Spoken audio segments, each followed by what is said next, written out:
Okay,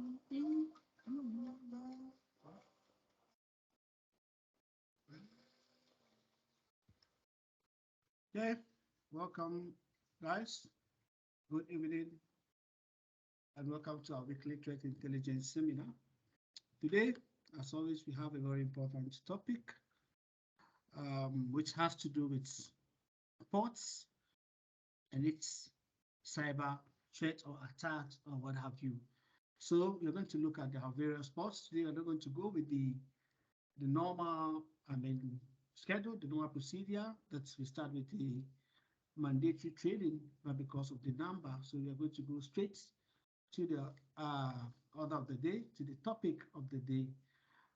This topic, I think, I personally made select this topic. I chose this topic because I've realized we've always been talking about ports, and most people don't know what we mean by that port or what we mean by honeypot scan and the rest of the things. So I think, and I sat down and then thought it's going to be beneficial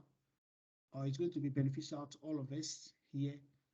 So I decided on that topic. So without wasting much time here, I'm going to start sharing my screen and then we'll just move to the topic of the day.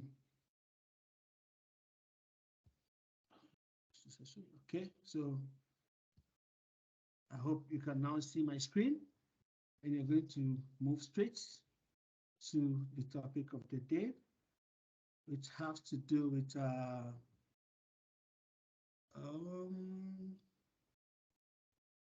ports and honeypot scan and the ports and its cyber threats or attack vectors, or how this ports is being taken advantage of by malicious individuals or by cyber criminals, sorry.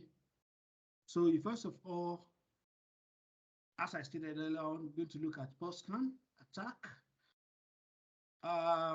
and how it is related to cybersecurity.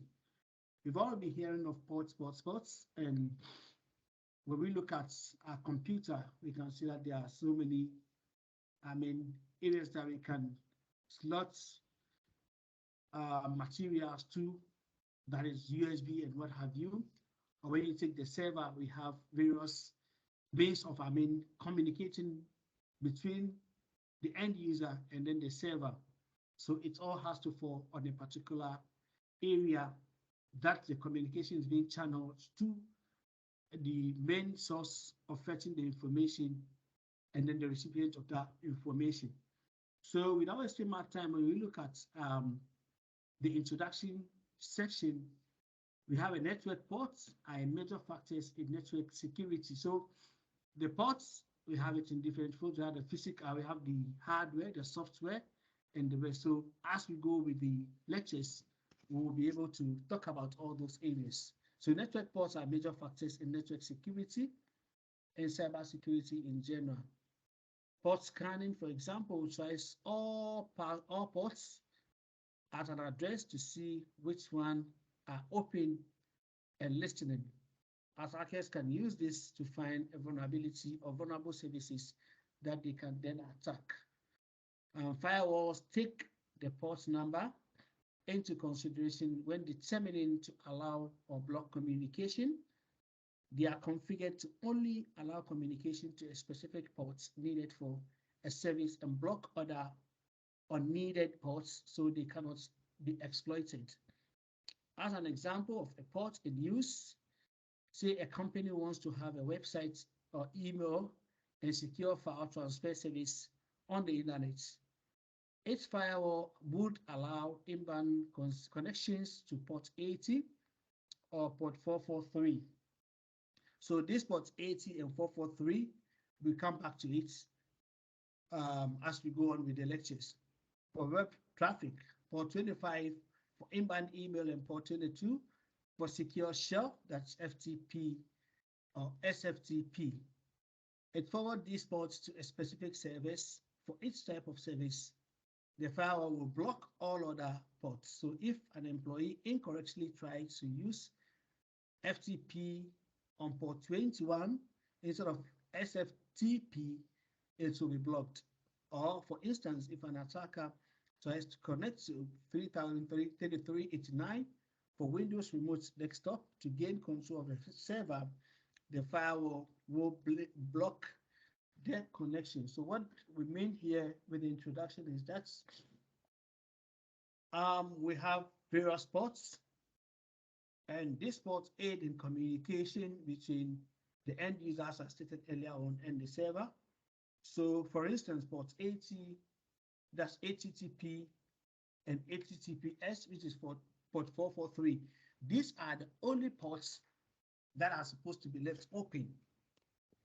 Okay, because these are the ports that aid in, seeking information from the web, like trying to get information from the server and then receiving that information. So anytime these ports, especially ports 18 and 443, this is the HTTP. So when you look at your URL address, it starts with HTTPS.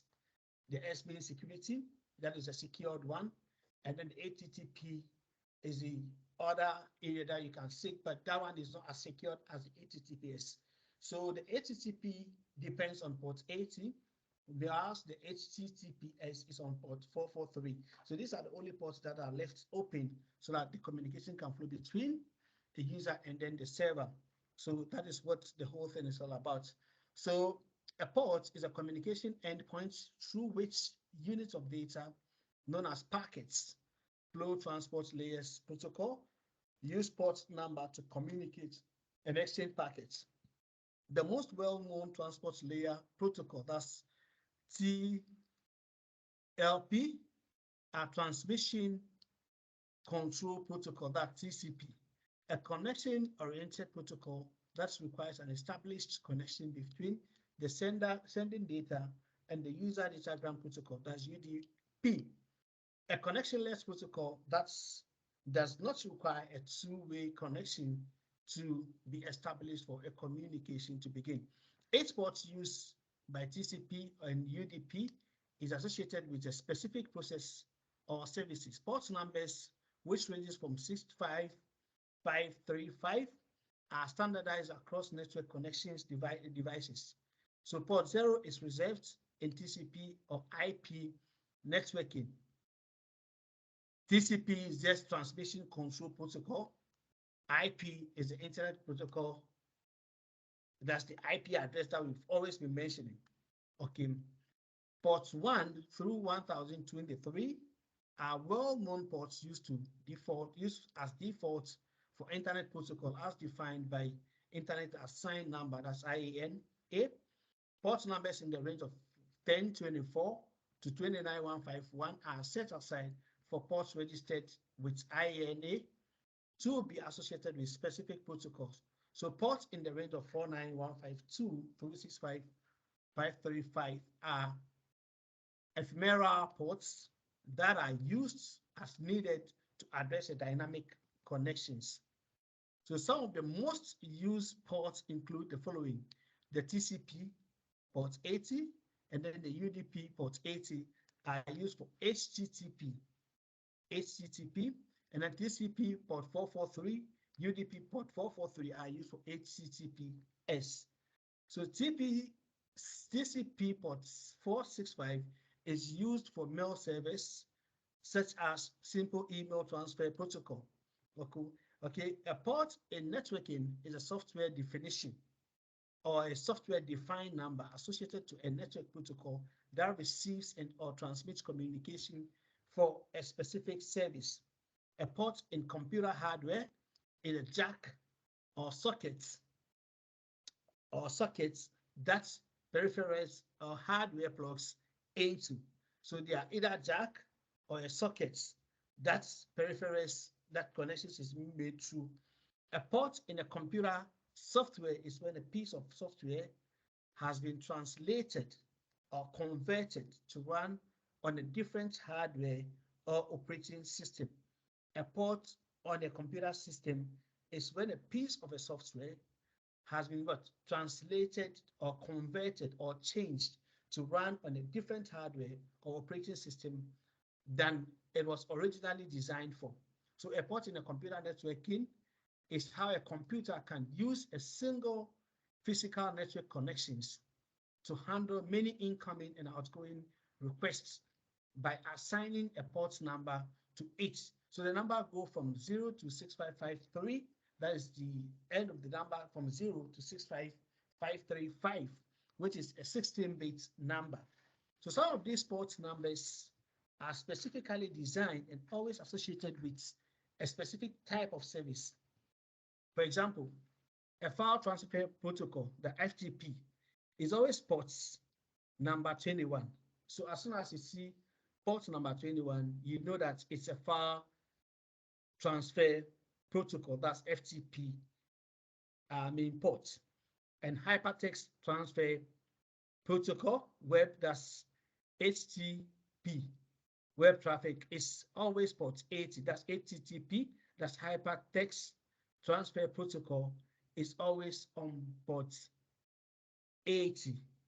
Okay, these are called a well-known ports and go from 0 to 1 to 1023. The number from 1024 to 4915 are called registered ports and can be registered with internet assigned numbers. Authorities for a specific use, the numbers 49152 to 65535 are unassigned and can be used by any type of service and are called a dynamic port. These are dynamic ports or private ports or ephemeral ports. Okay, so the FTP is always on port 21. So as soon as you see 21, port 21, you know it's a file transfer protocol. Port. When you see port 80, you know it's an hypertext transfer protocol. When we see port 443 is hypertext transfer protocol secured. That's 443. So this is how the whole thing ranges. And each port has a particular, a unique task that it performs. So when a hacker tries to kind of conduct a honeypot scan of your system, that is scanning to see using tools such as Nmap and the rest to see what port it's open. Okay, so that tells you, that should raise some eyebrow. That should tell you that there's something suspicious happening. Because if anybody could sit anywhere to scan your system to see which port did you leave open, then there should be a problem. But if it is within the organization, that a person assigned, like a security personnel, like the system security personnel, who is conducting that particular scan to see how the system is, to see how open or closed the system is, then that one should be accepted, because security personnel within the system tries to use this honeypot scan to see which of the ports is left open. Because what you know, maybe there could be some ongoing, maintenance or something of that sort, and maybe the IT department decides that they want a port to be left open, like let's say port 21, that's FTP port 21 should be left open. Okay, so when it is open and a malicious person or a hacker tries to conduct a scan, he realizes that this port is left open, the chances of him taking over that port to cause a harm to the organization is very high. So if the security team sees that this port has been left open, all they will need to do is to find out who and why is this port open. If there is any reason behind it, or there's anything that is being conducted, then their eyes will come on it. As soon as everything is done, that port should be what's closed. The only port, as I stated, that should be left open is either port 443 or HTTP port 80. So what is a computer hardware port? So when we say a computer hardware port, as I stated earlier in the summary, in computer hardware, a port is a jack or a receptacle for some other peripherals devices to be plugged in. So it's a jack that is being placed on the wall that is meant for other peripherals to be slotted in, or devices to plug into. These are standardized for each purpose. Some common ports are universal serial bus, that's USB-C ports, Ethernet ports, or display ports. Some older ports, which are no longer in common use, are serial ports and the power ports and the rest, the mouse ports and the rest of the thing. These are all ports that you can see on your machine. Even if you buy any new machine, you will see those ports, being available. What is a computer software port? As I stated earlier on, in a computer software, the verb porting is a process by which software is changed or translated or transmitted or converted to run on a different hardware type of operating systems than it was originally programmed for. So the results can be called a port of a software. Example of this include a Microsoft originally programmed Windows 10 to run on x86 processor, but is now porting Windows to also run on ARM processes. So these are some of the examples. Beg your pardon, I think this, okay. Port scanning. So a port scan is a series of what activities that's I beg your pardon, just give me a minute. I think let me close this here and then see if I can. Okay, something is missing here, but okay. So some of the port scanning, that we could see, a corporate firewall can reply to a port scan in 3 different ways. That's open, if a port is open, or listening. When we say a port is opening or listening, that means the port is active. It's when you send a request, when you send a SYN request, a SYN acknowledge ACK will be sent back to you, okay? Or when you send a request, the port is left open so that you have a response. That is why we said it is listening. It will respond to the request. A closed port will respond with a message indicating that it received the open request but denied it. This way, when a genuine system is sent an open request, it knows the request was received, but there is no need to keep trying or retrying. However, this response also reveals the existence of a computer behind IP address scan. No response, also known as a filtered or a dropped. This involves neither acknowledging the request nor sending a reply. No response indicates to the port scanner that a firewall likely filtered the request path, so that the port is what's blocked or that there is no port there.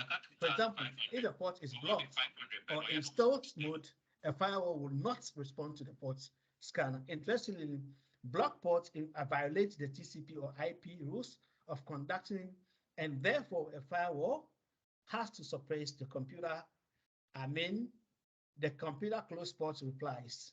So this is it for the port scanning. Types of port scan, we have the ping scan, we have the TCP SYN scan, we have a TCP connect, we have a strobe scan, we have a UDP scan, FTP bound scan, and then we have fragmental scan and stealth scan. So when we say a ping or a ping scan or a sweep scan, scan the same port on several computers to see if they are active. This involves sending out an ICMP echo request to see which computer responds. Okay, a TCP SYN scan or a TCP half open scan is one of the most common type of port scans. It involves sending a TCP synchronized packet to initiate a communication, but does not complete the connections. Okay, so a connection is completed when you send a SYN or a SYN, and then a SYN ACK will be sent back to you before a SYN will be sent. So that's a 3-way handshake. Okay, but a connection is cut short. It's not completed. Okay, because when you send a SYN or a SYN, packet to initiate a communication, but does not complete the communication because there wasn't a 2-way handshake or a 3-way handshake. A TCP connects also known as a vanilla scan.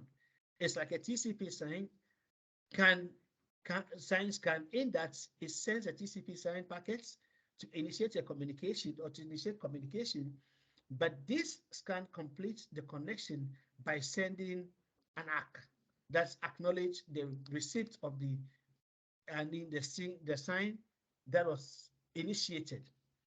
A strobe scan is an attempt to connect only to a selected port, usually fewer than 20. A UDP scan looks for open UDP ports. In an FTP bound scan, FTP server is used to scan other hosts. Scanning attempt directed through an FTP server disguise the port scanner's source address. So in a fragmental scan, the TCP header is spelled up over several packets to prevent detection by a firewall. A stealth scan involves several techniques for scanning an attempt to prevent the request for connection from being logged. So this is the TCP scan demonstration or technique. We have the open ports and then we have the closed ports. So these are the two hosts. A sign or a SYN1 was sent, and then a SYN ACK or SYN1, SYN2 plus acknowledge 1, 2, 3 is received. So that is a two-way handshake, and then a ACK is also sent back. So the send is initiated. You send a communication, you send a request, like you calling someone on a telephone, and you say hello, and then he said hello. That is the SYN ACK. So that means there has been a communication, and then you acknowledge that, oh, how are you? That's a third-way handshake. So this makes the complete conversation. You send a request, you receive a feedback, and then you send whatever information that you want to send. By the closed one, only you send one request, and then RST or ACK is being received. So that means there has not been any communication. These are closed ports. So when you try to check it, you didn't get any response, or you get a response that is telling you that the whole thing is shut down. So it's not a listening port. That is all we're trying to demonstrate here. So port scanning attack. So port scanning does not necessarily indicate an attack.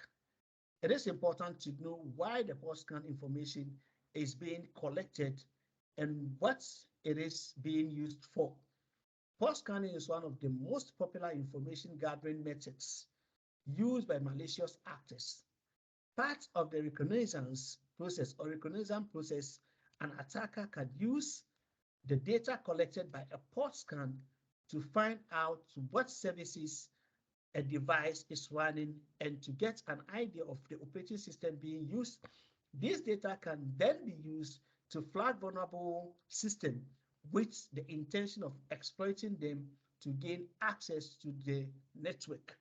So here are some of the, information gathering tools or skills or strategy that these malicious people use. Okay, they try to scan to see a port that is open, that is left open, or any side that is vulnerable, because they always want to take advantage of our weakness. So if they conduct this honeypot scan or this port scanning, they try to understand, have a good understanding of our system, what is left open. And after that, when they have the vulnerable side, they get into our system, they try to understand the kind of operating system that the system is using and the rest of the things. So knowing, having all these ideas will make you have a total control of the system, will make you understand how strong or vulnerable the system is. Okay, so before any attacker could attack you or harm you, he has to get some information. Always, these attackers leverage on social engineering because that is the easiest way of getting to us, because they understand that all the people, both learned and then the elite and then the uneducated ones, fall for psychological tricks. So the first point of call, the first tool being used to get to anybody is the social engineering, being it physically, being it virtually, anywhere, if a bad person, a malicious person wants to get to you, he tries to trick you. He tries to use some tricks on you. He tries to use some psychological strategy and skills to get you. And before he does that, he tries to have a good understanding of yourself. He does his own homework. That is one thing that we are all failing to understand. These hackers, these malicious persons, these bad people that we are living, that we are seeing, are people like us. The way you think is the way they also think. The way you sleep is the way they sleep. The way you that's your thing, that's how they also do their thing. So it's more or less like whatever will come into your mind, the negative, the positive, the good, the bad things that thinking that you may have, the kind of strategy, the kind of thinking that you may have is the same thinking that they are also having. But the difference is they try to use theirs in a bad way, whereas you are trying to use yours in a good way. So when they first meet you, the same way if you first meet somebody that you want to help, the way you approach the person is the same way that they will also approach you. You try to understand the person, they try to understand you. You try to understand the system, they try to understand the system. They are always wanting to capitalize on the weakness to the system. Okay, so you're also wanting to find out the weakness of the person so that you can help the person improve upon that. So these are the two different things that is happening in our life, both the good ones and then the bad ones. So whenever you are thinking, you should think like a malicious person. You should think like a hacker. You should think like someone who is trying to harm you. If that person wants to harm you, how is he going to do that? As a cybersecurity analyst or as a cybersecurity person, you should always try to think like a bad person. By so doing, you'll be able to have a good understanding of how they do their things and how you can also prevent them from getting to you. So that is basically what this part of the whole thing is talking about. The reconnaissance side is gathering of information, trying to gather all the way we use OSINT, that's open source intelligence, to gather information and to try to, get to the criminals. That is why that's how they also use the open source intelligence to try to have a good understanding of the people and try to find a nice way of getting to them. So that is one thing that we should all put at the back of our mind. On the other hand, security teams and penetration testers can use pulse scan data to identify vulnerabilities, new devices on the network that may need attention, or potential misconfigurations and other holes in the system, other hole in security coverage to shore up defense. Just as I stated, security team, penetration testers, these are all part of the security team. Okay, they try to identify vulnerability, they conduct the scan, just try to gather information to have a good understanding of the system and how the system works. Is there any new machine that is being deployed to the system that is not properly configured, that maybe someone could take advantage of? How many vulnerable machines we have in the system? You have to have a 360 look, watch over all these things to know that, oh, my system is intact, everything about me is intact, and there's no way any malicious person could get to me by using these particular techniques, because you'll be able to have a good understanding of what is happening and how you've deployed your tools and all the ports that are left open and all those that are closed, and how you are monitoring your system. Okay, when a counter reports multiple periodic occurrences of probing by brute force, the router is recording ports requesting from a port scanner. This may or may not be a malicious, because this may or may not be malicious because most internet-facing systems, get scanned every day. So the practice of a port scanning is as old as the internet, while protocols have changed over time and security tools and systems have evolved over the years, port scan alerts must still be detected and attended to, especially when it is not the security team scanning its own system.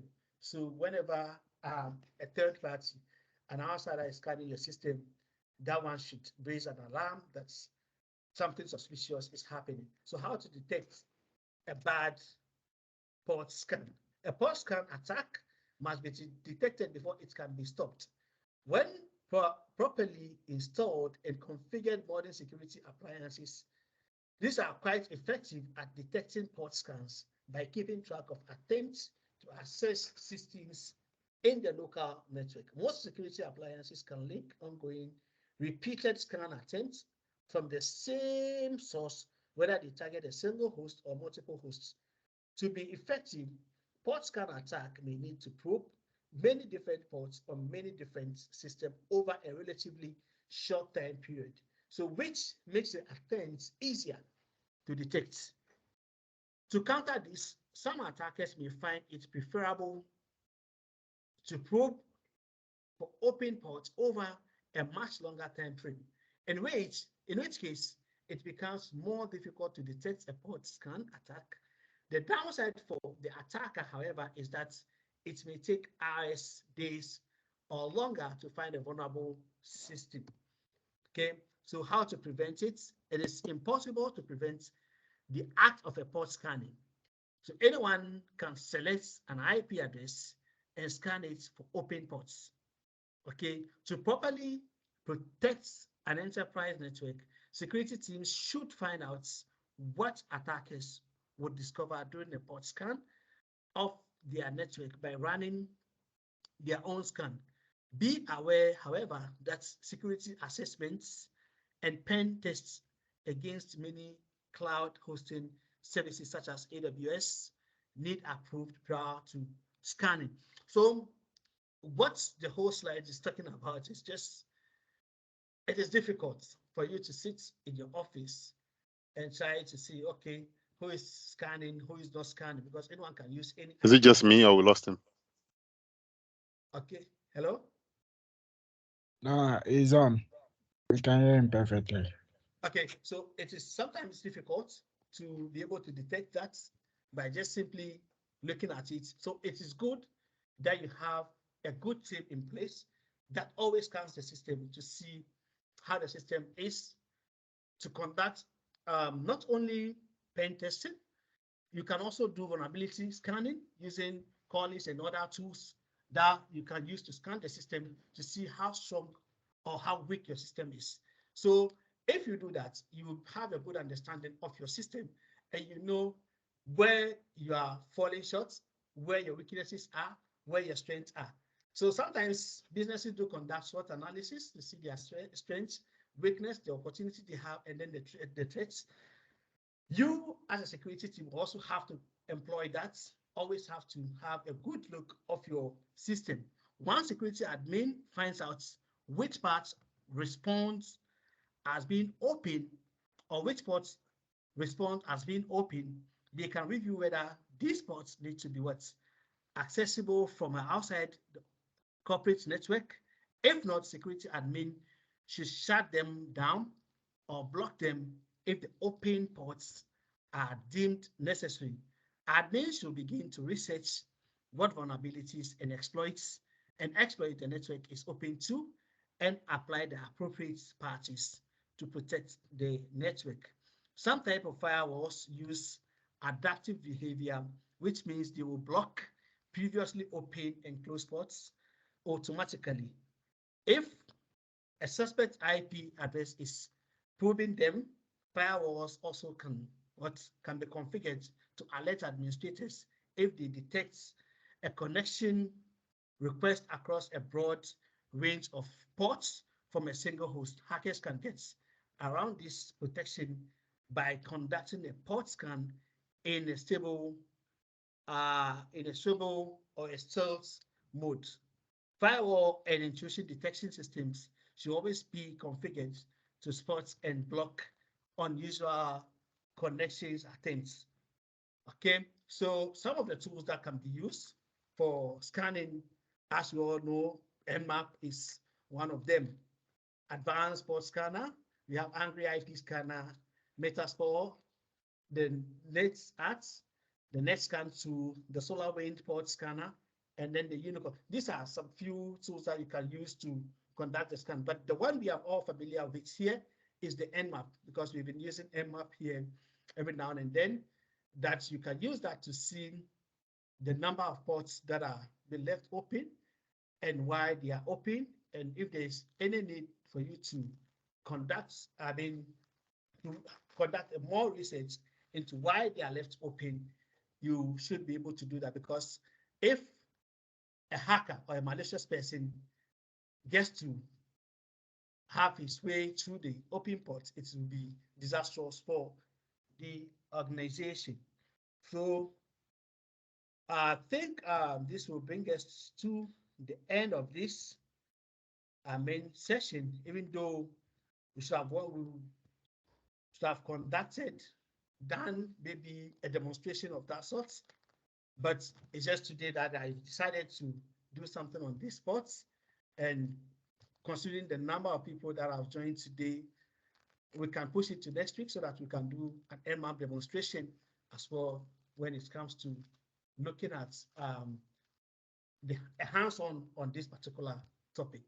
So I think I'll draw the curtains here on this particular topic. If there is anything that we need to add, we can just go ahead and do that.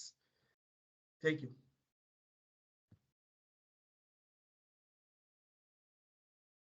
Thank you very much, Shafui. Shafui, I have a question. Okay, Mr. Naya, go ahead. Yeah, so from what you said, I'm getting that with port scanning, you actually can prevent people from scanning, if I'm right. Yeah. Yeah, so the only way you can secure yourself is basically putting firewalls in place so that whenever there is a scan, you are being alerted.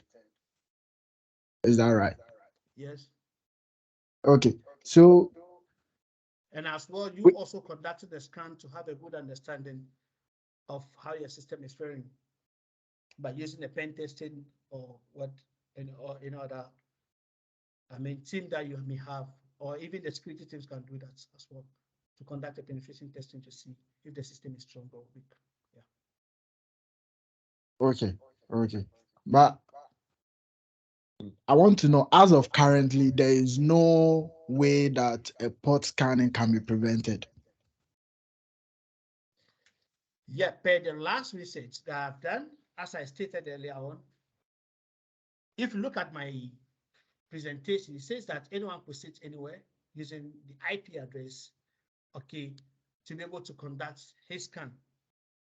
Okay, so all that I'm talking about is if you have an intrusion detection mechanism, that should inform you as in when anyone is trying to, get into your system, okay, or you have a firewall being installed that will understand that, oh, this particular thing that is happening, this particular IP address is a suspicious one, sorry, for that matter. And for that matter, anything that is going to be conducted by that particular IP will be automatically be blocked, or you yourself having a good understanding of your system and blocking any, unwanted activity to your system.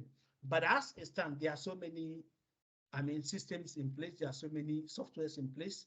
There are so many sophisticated machines that it will be very difficult for you to say that, as I'm sitting here, no one can scan my system. It is extremely difficult, even though as there are tools that can aid in doing that, there should be tools that can prevent that from happening. So I think the firewalls and the things could, to some extent, prevent that, but I don't think there's any 100% way of preventing that to the system. But boss is here. If there's anything that he can also add to that, he can. Yeah, I just wanted to add to what you're just saying. You are correct, but what the difference is Nanaya. So from what Chef is saying, it's open. Um, if I know an IP address you're using to scan my network, I can block it. But that doesn't stop you from using another IP address to come back and scan again. So if I notice that a particular IP address is sending, what do you call it, traffic to my network that I don't appreciate of it, I can go ahead and then block that particular IP address. And the next time that IP tries to reach my network, it won't be able to do so. But my network or my public IP address is known in a public domain. So that same person can go, they can even use a VPN to route to a different public IP address and then use that to attack me again. So the more they do, the more I keep adding to my list saying that I'm blacklisting all these people. So if they try 10 IP addresses and I block all 10, when they go to the 11th one, they can still scan my network. I have to block the 11th one before I will be able to block all the IP addresses that they're using to scan my network. But an intrusion detection system would always tell you that somebody is trying to scan your network. So that's the way that you're able to tell that somebody's on your network trying to scan. And if it's not an IP that you recognize, then it means the person has a malicious intent. They are trying to find loopholes on your network. The main idea for anyone trying to scan your network is them looking for a loophole. They're looking for an opportunity or a vulnerability on your network where they can see that, okay, this port 389 or this port 44, whatever, I mean, whichever ports they could find is open. And they can capitalize on the fact that that port is open to hack you.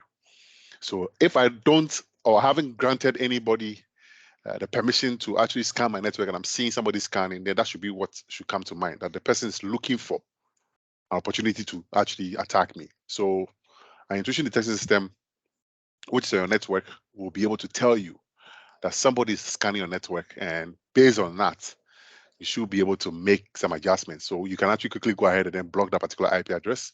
And so that's what you can keep doing. You can keep blocking until finally there'll be nobody attacking you, but it's in a public domain. Anybody can see your public IP address and try to attack you. Oh, okay. Okay, that is well explained. I got it now. Mhm. Okay, thank you.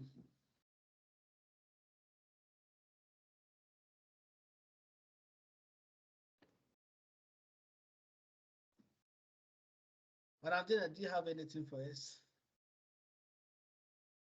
Shafiu, Madam. well, I don't have much to say. I'll just say thank you for today's session, and I'll be looking out for the hands-on session for this topic.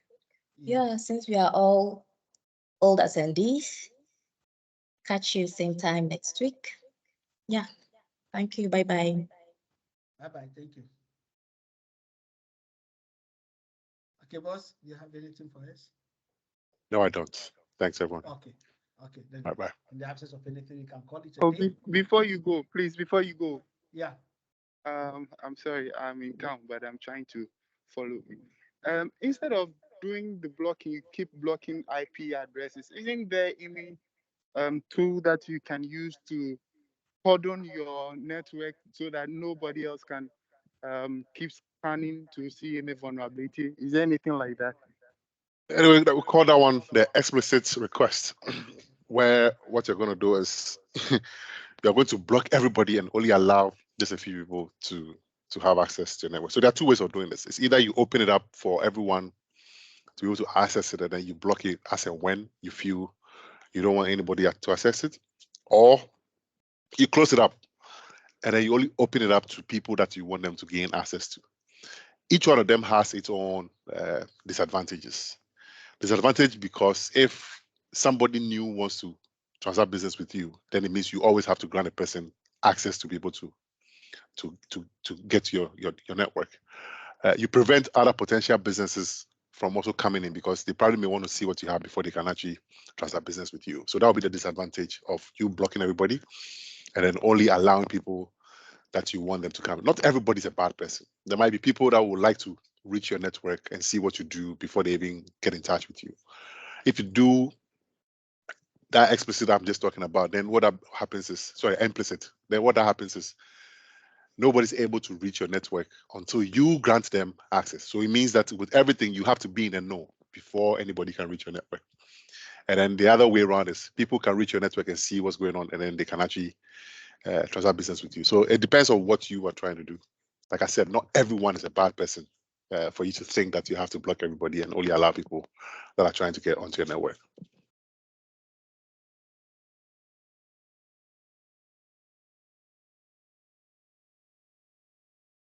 I hope that makes sense. Yeah. I want Yes, to thank you. ask something.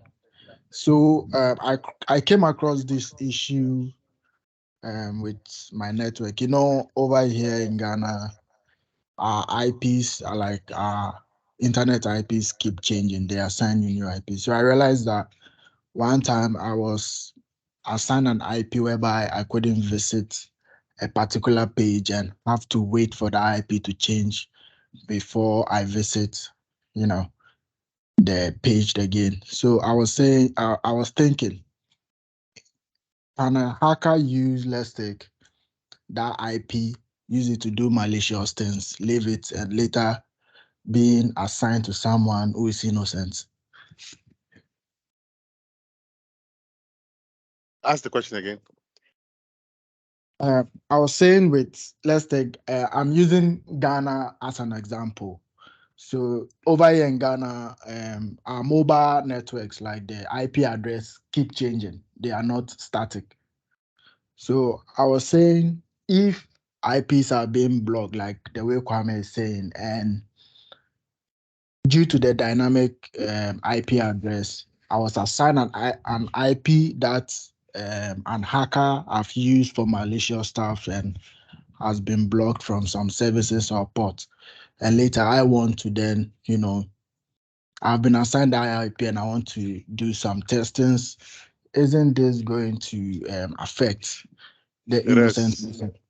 It is. And then, I mean, we call that the integrity of the IP address has actually been tarnished. And so you would find certain IP addresses that were used for malicious means. And because of that, they actually get blocked. But the moment it's being reassigned to somebody else, what can be done is you can actually make a case by saying that you have the IP address now, and it was initially marked as it being a malicious IP address. And so they should actually whitelist that IP address for you. You can go ahead and do so. If you feel this is too much work for you, you can actually tell the telco that gave you that IP address that that IP has so many issues and you don't want it. So they should actually have a change for you.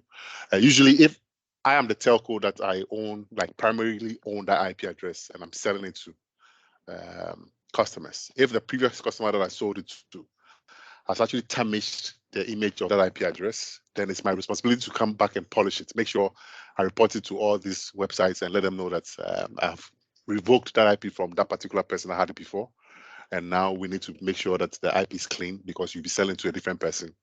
And then when you do that, they would actually, first of all, will do some investigation and see whether it's really coming from a reliable source where they can trust. And if they can trust that, they can actually clean it up. And so that IP address that used to be very malicious, that was actually in the black book of almost every domain controller or whatever, they would actually have it whitelisted and you can actually move from there. So it's two things. It's either you go through the problem to fix it, or when you see that it has too many issues, you can actually tell the telcos or wherever you're getting it from, the ISPs, that you don't need it. Oh, okay. All right. Well understood.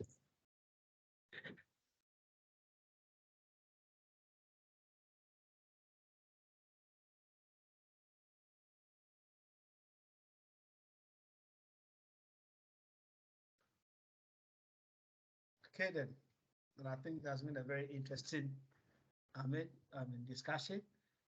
And God willing, next week we'll come again with a demonstration. And we know the number is going to increase since we are going to start calling and then advertising for it earlier. God willing. So from here, I say, so we'll meet again next week. Bye bye for now.